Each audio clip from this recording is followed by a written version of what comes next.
오늘 현장은 구미 옥계동에 위치한 우미리 1차 아파트입니다. 여기는 샤시를 제외하고 샤시에는 필름지 작업만 했습니다. 그리고 리모델링을 진행한 현장입니다. 이런 현장에는 공사 분진이 생각보다 엄청나게 날립니다. 이제 공사를 진행해 본 분들은 아실 겁니다. 제가 안방 바닥에 빗자루 가지고 한번 썰었는데도 이렇게 분진이 많이 나옵니다. 그렇다 보니까 청소를 진짜 꼼꼼하게 해야 됩니다. 이런 붙박이장 보이죠? 이렇게 양쪽 문이 열리고 이제 겹치는 부분이 있죠. 이런 부분에도 사이 닦아보면 분진이 많이 나와요. 이런데도 확실하게 닦아야 됩니다. 방충망도 생각보다는 분진이 많이 앉아 있습니다. 샤시는 KCC입니다. 필름지 작업만 했거든요. 손잡이는 낡아서 교체를 했어요. 이제 한쪽은 KCC 손잡이 많습니다.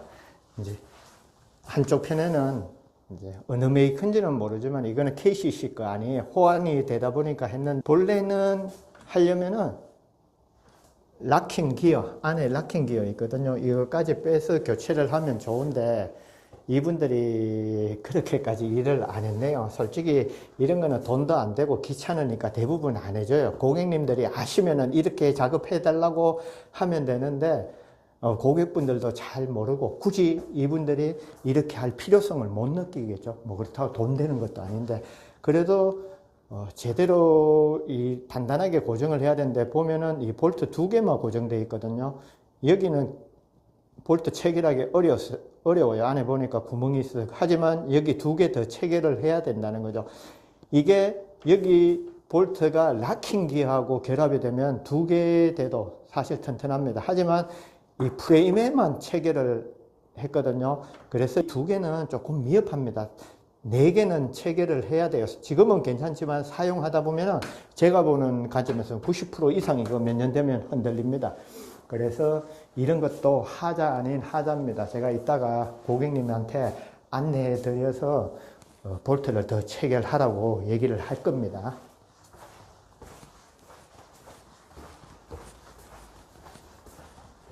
그리고 요즘 리모델링 하면은 에어컨 천장형으로 많이 시공을 하죠. 시공을 하는데 이분들이 공사가 다 끝나고 설치를 하는 게 아닙니다. 그렇다 보니까 보양을 제대로 안 하면은 여기 안에 분진이 들어가거든요. 제가 분명히 보양해라고 말씀을 드렸는데 되어 있는지 한번 확인해 볼게요. 잘 했네요. 분진이 안 들어갔습니다. 이분들이 아마 지금 보양 안 돼 있지만은 공사 끝나고 보양지를 다 제거했어요. 이렇게 해야 됩니다. 아니면은 공사 분진 들어가면은 제가 기본적인 청소는 합니다. 필터하고 꺼내서 해주지만 아무리 제가 청소 잘한다고 해도 보양 환급보다는 못합니다. 정말 제대로 하려면은 전문업체 불러서 완전 또 분해를 해야 되기 때문에 돈을 또 지불을 해야 되기 때문에 고객님 입장에서는 이렇게 하면은 돈이 이제 세이브 되는 효과가 있는 거죠. 그리고 제가 항상 말씀드리는 게, 지금 보세요. 오늘은 외착유리 닦으러 왔거든요. 아무래도 인테리어 새로 리모델링 하는 분들이 외착유리를 많이 닦아요. 인테리어 효과를 극대화하기 위해서 그렇다고 생각합니다. 아무래도 인테리어를 해만 고객님들은 좋은 상상, 긍정적인 생각을 가지고 있거든요. 외착유리까지 닦으면 사실 뷰가 다릅니다. 닦은 후 보시면은, 제가 청소를 11년째 하면서 고객분들 만족도가 최고 높은 게 이 외착유리입니다.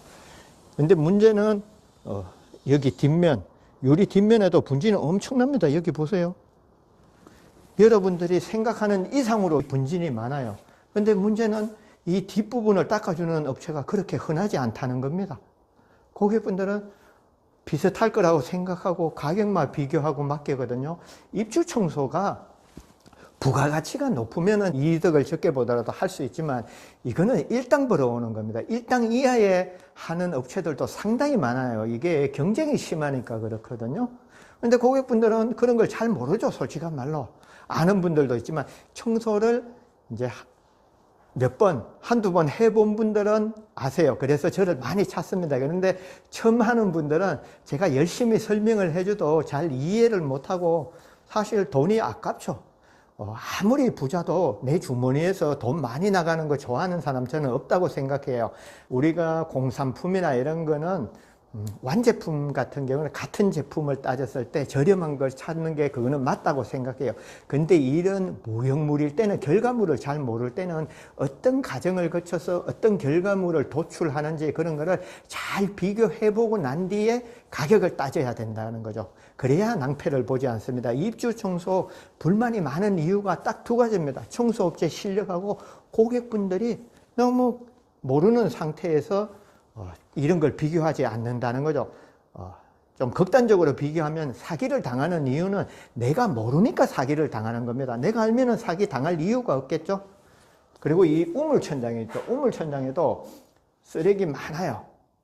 이제 도배지 찢어진 거 이런 거는 에어로 불어내고 제가 걸레질을 하는데, 솔직한 말로 이런 우물천장 시공할 때는 시공하는 분들이 안에 한번 청소를 해야 됩니다. 저희들이 제대로 하고 싶어도 안에 전기시설이 있기 때문에 제대로 할 수가 없습니다. 이거는. 그래서 청소는 청소업체도 잘해야 되지만 인테리어 업체도 일을 깔끔하게 해줘야지 서로 잘했을 때 시너지 효과가 나는 겁니다.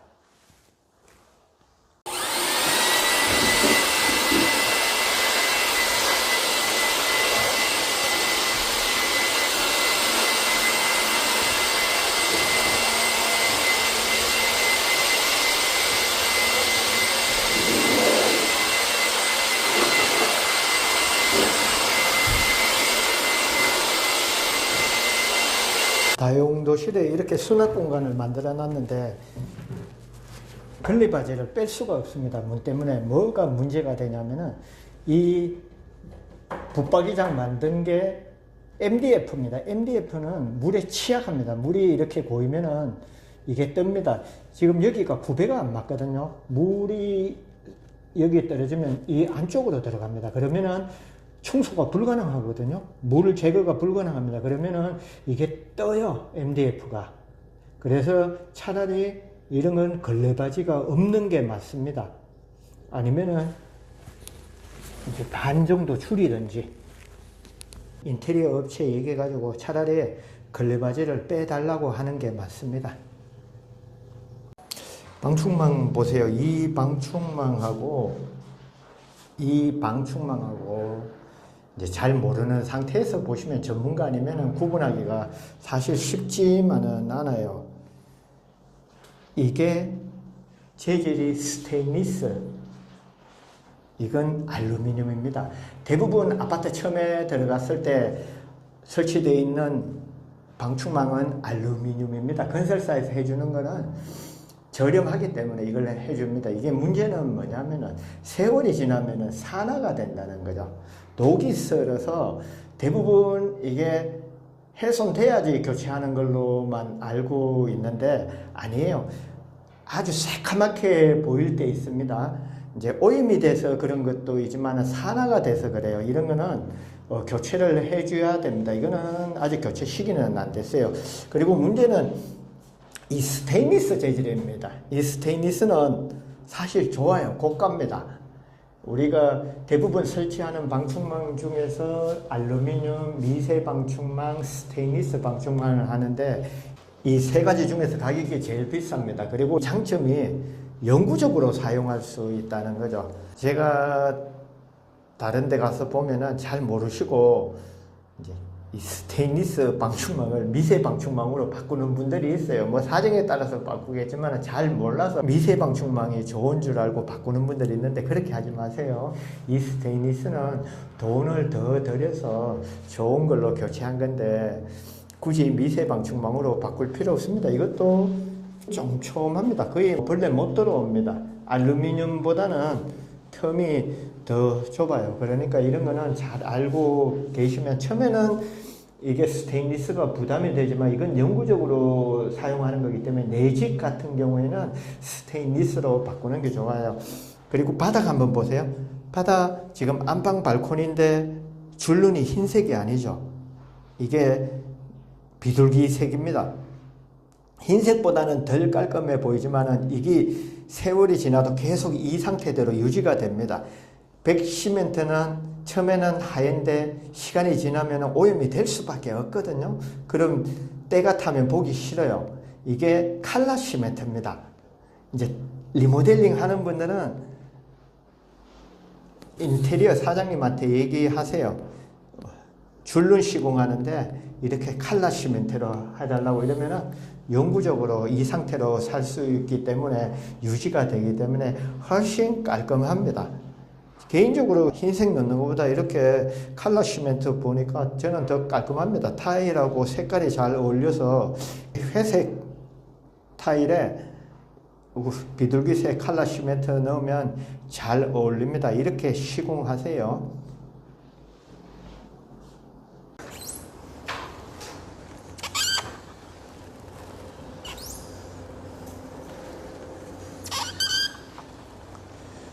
거실 가운데 대창 열고 닫을 때 한 번씩 이렇게 소리가 나거든요. 이게 원인이 여기 보시면은 인트라바 일직선으로 샌딩을 쳐든지 안쪽으로 조금 넘어가게 해야 되는데 이게 오른쪽으로 치우치다 보니까 소리가 나거든요.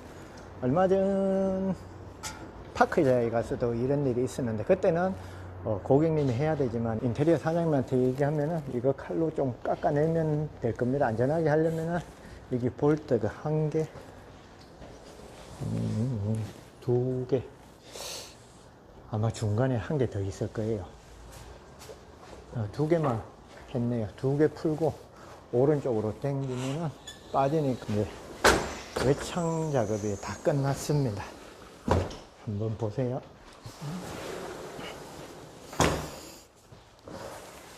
여기도 15년 된 이상 된 아파트입니다. 이렇게 외창을 닦으면은 거의 오늘은 날이 흐려서 사실 더 깨끗이 보입니다.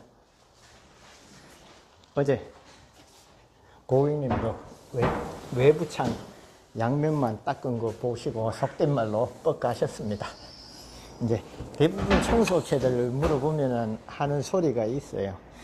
위험해서 안 된다. 또 더러워지니까 닦을 필요가 없다. 이런 소리 합니다. 근데 그 말 다 일리는 있어요. 하지만 그게 다 맞는 거 아닙니다. 사실 제가 11년째 유리 닦고 있지만은 그렇게 위험하다고 생각해 본 적 한 번도 없습니다. 왜냐하면 이 난간대가 있습니다. 난간대가 있어서 보기에는 불안해 보이지만 내가 이거 뛰어넘기 전에는 절대 안 떨어집니다. 서장훈 씨 같은 사람이 오면은 키가 크가 조금 불안할 겁니다. 근데 보통 사람들은 여기 작업해도 그렇게 불안하지, 위험하지는 않아요. 고객분들 입장에서는 청소업체 이제 찾을 때 외창유리 안 닦더라도 가격은 한번 물어보시면 됩니다. 외창유리 못 닦으면은 청소 전문가 아니라고 생각하셔도 됩니다. 왜냐하면 아파트 청소에서 최고 어려운 게 외창유리입니다. 어려운 걸 못하는데 어떻게 전문가입니까? 대부분의 사람들이 할 수 있는 걸 하는 건 전문가가 아닙니다. 일반 사람들이 하기 힘든 거를 쉽게 잘하는 사람을 전문가라고 합니다. 그래서 청소도 사실 알고 보면은 전문가들은 그렇게 많지 않습니다. 그리고 하자가 여기저기 찍힌데 좀 많이 나옵니다. 이런데 도배지도 떴고 그냥 언뜻 보아서는 저런 거 뜬 거 잘 구분이 안 됩니다. 그래서 하자는 진짜 제대로 된 청소업체 찾아서 맡기면은 하자도 제대로 찾을 수 있습니다. 장롱안에서 교체하고 나온 쓰레기 보세요. 여기 있고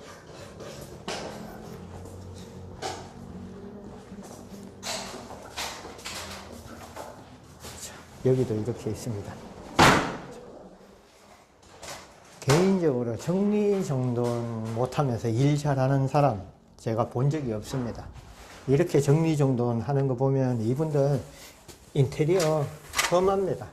제대로 될 일이 제가 봐서는 하자 엄청나게 나옵니다. 지금도 하자 여러 군데 찾았거든요. 자, 어디 있나 보자.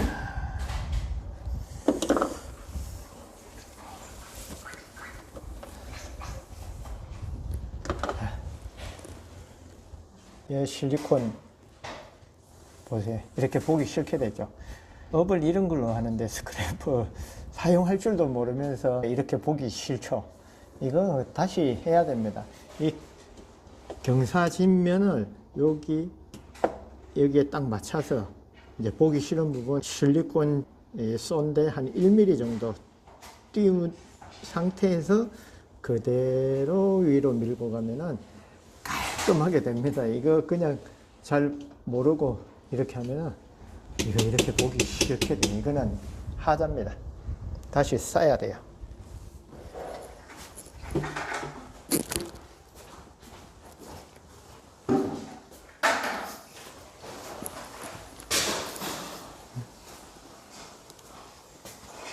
자, 찍힌 부분 엄청나게 나옵니다. 이런 데하고. 여기도 실리콘 잘못 쌌고, 여기도 도배지 훌 좋고. 이렇게 관리가 하는데 하자가 안 나올 수가 없습니다. 제가 오늘 하자가 어떤 건지 인테리어 사장님 이런 식으로 일하고 나면은 어떻게 되는지 내가 흙 소리 나도록 오늘 하자 제대로 찾아가 보여드리겠습니다. 하자 볼래요? 탄성 있는데 오염되어 있죠. 그리고 여기 이게 양면 테이프가 붙이는 거거든요. 보양지를 제거해고야 되는데 생각 없이 이렇게 하는 작업자들이 있습니다. 뭔 생각으로 일을 하는지 솔직히 모르겠습니다.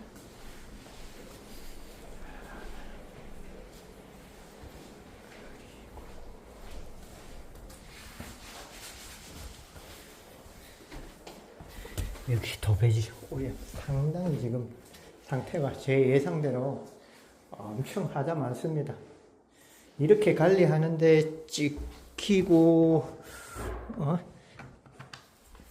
떨어지고 이런 게 없을 수가 없습니다.